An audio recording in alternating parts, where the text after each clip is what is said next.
नमस्कार दोस्तों।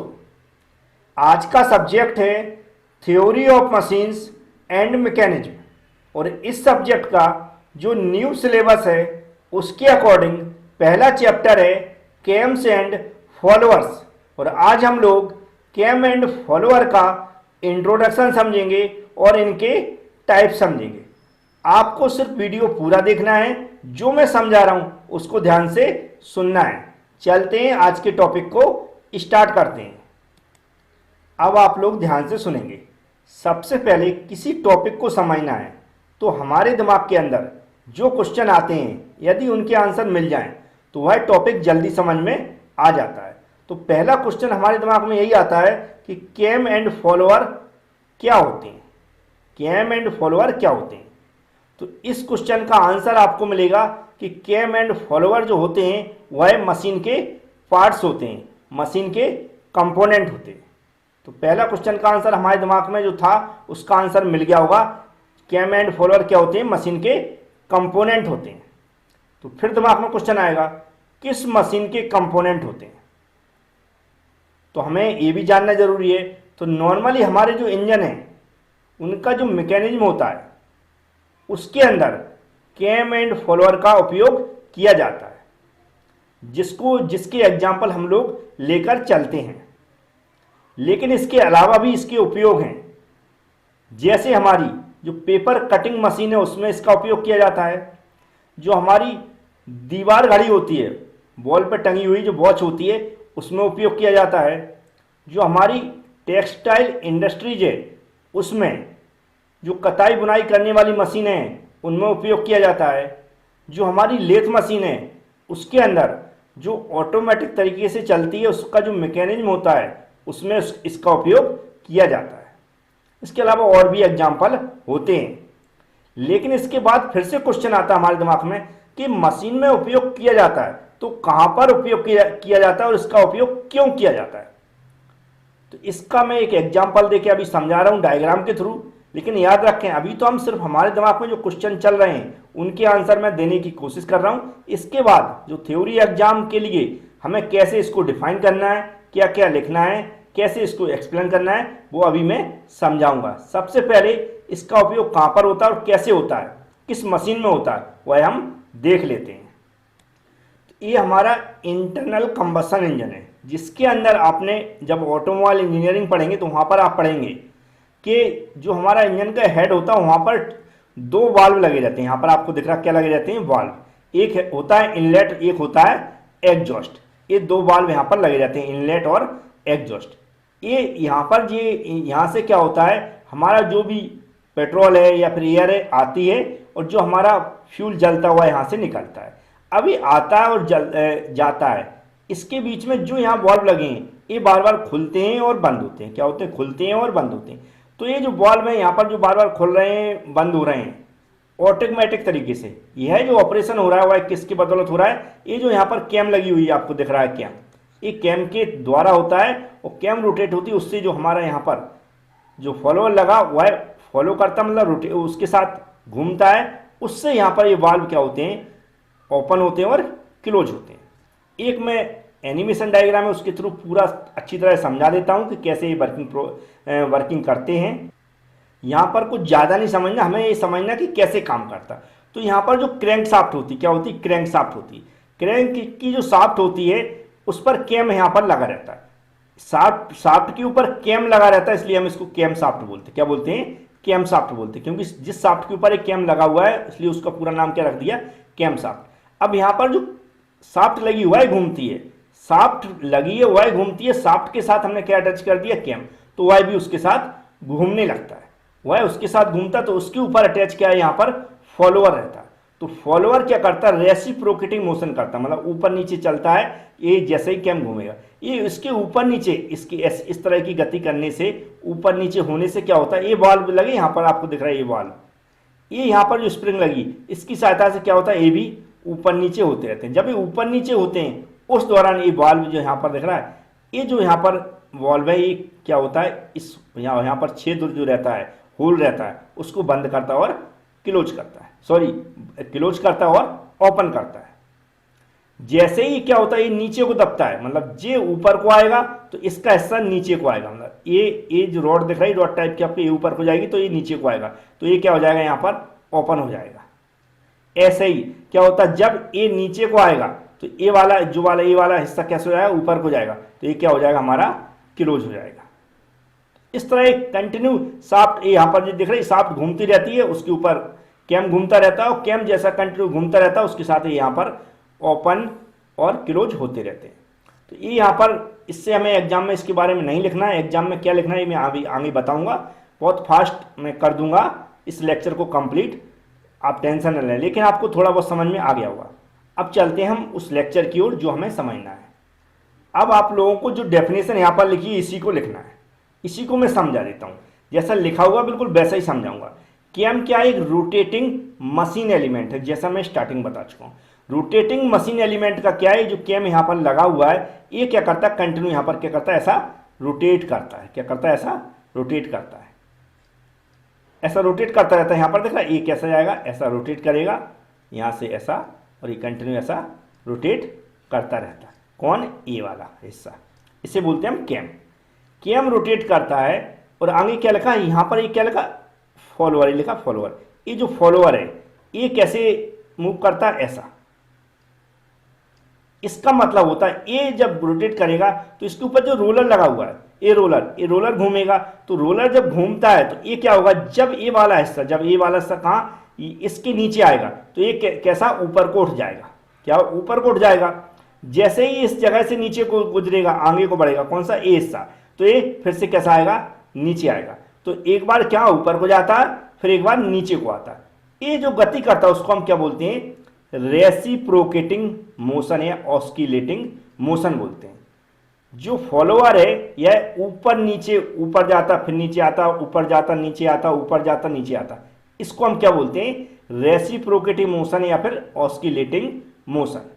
तो यहां पर जो पूरी डेफिनेशन लिखी उसमें क्या लिखा हुआ है आपको क्लियर दिख रहा होगा। कैम क्या है, रोटेटिंग मशीनिंग एलिमेंट है जो क्या करता है शाफ्ट पे, जो कैम शाफ्ट है उस पर क्या करता है सर्कुलर मोशन करता है। जब कैम सर्कुलर मोशन करता है उस दौरान जो फॉलोअर होता है वह कौन सा मोशन करता है, रेसिप्रोकेटिंग मोशन करता है। इतना आपको समझ में आ गया होगा। अब यहां पर घूम कौन रहा है, पहले कैम घूम रहा है, तो कैम को हम लोग क्या बोलते हैं ड्राइवर बोलते हैं, क्या बोलते हैं ड्राइवर बोलते हैं, क्योंकि ये घूम रहा है तो इसके घूमने से हमारा फॉलोअर गति कर रहा है, तो फॉलोअर को हम क्या बोलेंगे ड्रिवन मेंबर बोलते हैं, क्या बोलते हैं ड्रिवन मेंबर बोलते हैं। इसके अलावा अदर जो पार्ट्स लगे हुए हैं वो इसकी फंक्शनिंग के लगे, जैसे कि स्प्रिंग लगा हुआ है यहाँ पर। स्प्रिंग क्या होता है, यहाँ पर जो एक्सटर्नल फोर्स लगता है उससे क्या होता है कंप्रेस होता है और फिर उसको रिटर्न कर देता है। इसके अलावा रोलर लगा यहाँ पर जो रोटेट होता है इसकी सहायता से, और फिक्स्ड गाइड लगी हुई यहाँ पर, जिसकी क्या गाइड मतलब जिस गाइड के थ्रू वहीं पर वो कंटिन्यू उसी जगह पे क्या होगा ये रेसिप्रोकेटिंग मोशन करेगा। ये जो ऊपर है ये सरफेस होती है कैम की, इसलिए इसको सरफेस बोलते हैं, और जो हमने बताया ड्राइविंग मेंबर है इसलिए इसको ड्राइविंग मेंबर बोलते हैं।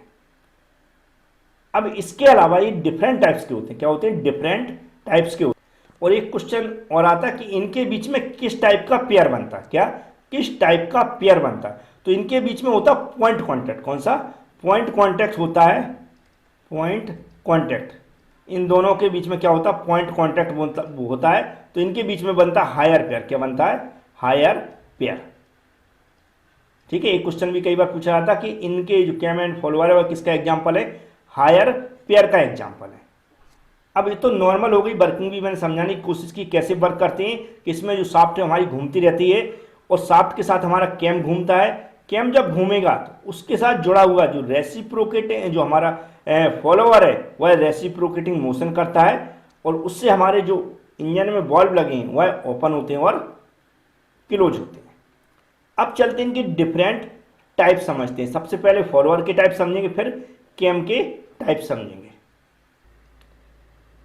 अब इसके हम लोग क्लासिफिकेशन समझेंगे। सबसे पहले है तो हम किसके क्लासिफिकेशन समझ रहे हैं, फॉलोअर्स के, याद रखें किसका फॉलोअर की। अकॉर्डिंग टू द फर्स्ट है सरफेस कॉन्टैक्ट, फॉलोअर की जो सरफेस होती है उसके अकॉर्डिंग। याद रखें इसका जो कोर्स है मैंने स्टार्ट कर दिया है, थ्योरी ऑफ मशीन का जो PDF कोर्स है वह मैंने कंप्लीट कर दिया है। वीडियो कोर्स मैंने स्टार्ट किया है, आपको दिख रहा है पहला लेक्चर है। इसके अलावा जो पहले लेक्चर ऑलरेडी बने हुए हैं वह मैं अपलोड कर दूंगा। तो इस तरह कंटिन्यू हमारे वीडियो लेक्चर भी चलते रहेंगे। और लेकिन पीडीएफ कोर्स है वह कंप्लीट कर दिया है, एप्लीकेशन में आप लोग चेक कर सकते हैं। जो 4th सेम में आपने स्टडी की थी उसके थोड़ा नीचे जाएंगे आप तो येलो कलर में आपको लिखा होगा 5th सेम ऑल सब्जेक्ट, और एक पोस्टर लगा होगा और जो भी उसमें प्राइस वगैरह हुई आप चेक कर सकते हैं।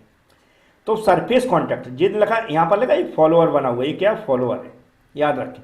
ये क्या होती है, यहाँ की जो सरफेस है, ये सरफेस दिख रही है आपको, ये जो कैसी है, ये कैसी है, नाइफ एज, कैसी है, नाइफ एज। इसलिए इस वाले फॉलोअर को हम क्या बोलते हैं, नाइफ एज फॉलोअर। यहाँ की जो एज है उस टाइप की, अगर ये एज इस तरह की है तो हम उसको क्या बोलेंगे, नाइफ एज फॉलोअर। यदि दूसरा क्या है, रोलर फॉलोअर। रोलर फॉलोअर का दिख रहा है, ये जो रोलर ऐसा बना हुआ है यहाँ पर आपको दिख रहा है, ये यहाँ पर क्या करता, रोटेट करता। तो जहाँ पर रोलर लगा हुआ, क्या लगा, रोलर लगा हुआ है, तो उसको हम क्या बोलेंगे, रोलर टाइप का फॉलोअर। इसी तरह यदि नेक्स्ट क्या, फ्लैट। जो यहाँ पर जो दिख रहा है ये एज जो बनी हुई है, ये जो एज ये कैसी है, फ्लैट, आपको ये दिख रहा होगा ये कैसी है, फ्लैट है एकदम। इसलिए हम इसको क्या बोलते हैं, फ्लैट फेस्ड फॉलोअर। तो ये 3 टाइप्स हो गए। और नेक्स्ट देखते हैं, नेक्स्ट टाइप है स्पेरिकल। तो स्पेरिकल आप जानते हो, ये बना दो, ये जो एज बनी हुई इसकी, ये कैसी है, स्पेरिकल शेप है, इसलिए हम इसको क्या बोलते हैं, स्पेरिकल फेस्ड फॉलोअर। तो ये थे हमारे उसकी जो एज है उसके अकॉर्डिंग क्लासिफिकेशन। नेक्स्ट है according to the motion of the follower. Motion मतलब फॉलोअर की जो गति है उसके अकॉर्डिंग। तो यहाँ पर जैसे मैं बताया, ये क्या, जो हमारा कैम रोटेट करेगा, तो यदि जो हमारा फॉलोअर है वह रेसिप्रोकेटिंग मोशन करता है, जैसे यहाँ पर फॉलोअर दिख रहा है, यदि इस तरह का मोशन करता है तो उस ऊपर नीचे गति करता है, तो उस टाइप के फॉलोअर को हम क्या बोलेंगे, रेसिप्रोकेटिंग और translating follower. Next B type में देखें क्या है, ऑस्किलेटिंग और रोटेटिंग फॉलोअर। तो इस टाइप का यदि बना हुआ है और ये हमारा रोटेट कर रहा है, तो ये हमारा कैसा, ऑस्किलेटिंग कर रहा है या रोटेटिंग कर रहा है, रोटेट कर रहा है। तो इस टाइप के फॉलोअर को हम क्या बोलेंगे, ऑस्किलेटिंग और रोटेटिंग फॉलोअर। याद रखें, यदि आपको लिखने में प्रॉब्लम हो तो पीडीएफ में सब डिटेल्स मैं ऑलरेडी देता हूं, पहले भी आप देख चुके हैं, तो उसमें आपको पूरा एक्सप्लेन मिल जाएगा, तो उसकी आप टेंशन न लें। यहाँ पर जिस तरह मैं समझाने की कोशिश कर रहा हूँ उस तरह आप समझेंगे तो आपको याद रहेगा और मन से भी एक्सप्लेन कर पाएंगे, लेकिन ये डायग्राम बनाना ना भूलें। नेक्स्ट है according to the path of the motion of the follower, जिसका मतलब है कि जो पहला होता है रेडियल फॉलोअर, दूसरा होता है ऑफसेट फॉलोअर। जो रेडियल का मतलब क्या होता है, ध्यान से समझें। यदि जो हमारा फॉलोअर है इसकी जो एक्सिस है, इसकी एक्सिस, और जो हमारा कैम है इसकी एक्सिस, यदि दोनों के बीच में, एक दूसरे के बीच में 90 डिग्री का, यहाँ पर कितना एंगल बन रहा है, 90 डिग्री का बन रहा हो, कहने का मतलब जो कैम की एक्सिस है उससे हमारी जो फॉलोअर की एक्सिस है वह परपेंडिकुलर होती है, तब उसको हम क्या बोलेंगे, रेडियल फॉलोअर। इसी तरह ऑफसेट फॉलोअर कब बोलेंगे, जब जो हमारी कैम की एक्सिस है, ये दिख रही है कैम की एक्सिस है, उससे थोड़ी ऑफसेट हो। देखो यहाँ पर दिख रहा है, इसका जो सेंटर है और जो कैम की एक्सिस ऊपर से आई हुई है इसका जो सेंटर है, दोनों के बीच में क्या है, स्पेस है, मतलब एक ही दोनों के सेंटर नहीं है। जबकि यहाँ पर क्या, एक ही सेंटर है और दूसरे के कैसे एकदम परपेंडिकुलर है। परपेंडिकुलर यहाँ पर भी है लेकिन दोनों के सेंटर एक ही नहीं है, तो इसको हम क्या बोलेंगे, ऑफसेट फॉलोअर। नेक्स्ट है क्लासिफिकेशन ऑफ कैम्स। मतलब कैम्स को हम 2 टाइप्स में डिवाइड करते हैं, पहला होता है रेडियल और डिस्क कैम और दूसरा होता है सिलिंड्रिकल कैम। अब जो रेडियल कैम्स को हम जो डिफाइन करते हैं वह दोनों की एक्सिस के आधार पर करते हैं। यहाँ पर देख रहे हैं दोनों की एक्सिस यहाँ पर मिल रही है, लेकिन जो कैम की एक्सिस है और फॉलोअर की एक्सिस है, इनका जो रोटेशन है उसमें ये कैम तो हमारा सर्कुलर मोशन करेगा और जब ये सर्कुलर मोशन करेगा तो हमारा फॉलोअर कैसा, रेसिप्रोकेटिंग मोशन करेगा। दोनों की एक्सिस कैसी है, मोशन करने के दौरान एक दूसरे के परपेंडिकुलर है, तो हम उसको क्या बोलेंगे, रेडियल और डिस्क कैम। दूसरा होता है सिलिंड्रिकल कैम। सिलिंड्रिकल कैम में जब दोनों मोशन कर रहे हों तो दोनों की एक्सिस कैसी हो, एक दूसरे के पैरेलल होना चाहिए। कैसी होनी चाहिए, पैरेलल होना चाहिए। जैसे यहाँ पर इसकी एक्सिस दिख रही है और इसकी एक्सिस दिख रही है, कैसी होनी चाहिए, एक दूसरे के पैरेलल। फॉलोअर कैम की एक्सिस जब एक दूसरे के पैरेलल हो मोशन के दौरान तो उसको हम क्या बोलेंगे, सिलिंड्रिकल कैम बोलेंगे, और जब परपेंडिकुलर हो तो हम उसको रेडियल कैम बोलेंगे। यदि समझ में आ गया होगा तो हमारे YouTube चैनल AB क्लासेस को सब्सक्राइब करना ना भूलें, वीडियो को लाइक करना ना भूलें और जो बेल आइकॉन है उसको भी दबा लें जिससे कि नोटिफिकेशन आपके पास पहुंचते रहें। Thank you friends.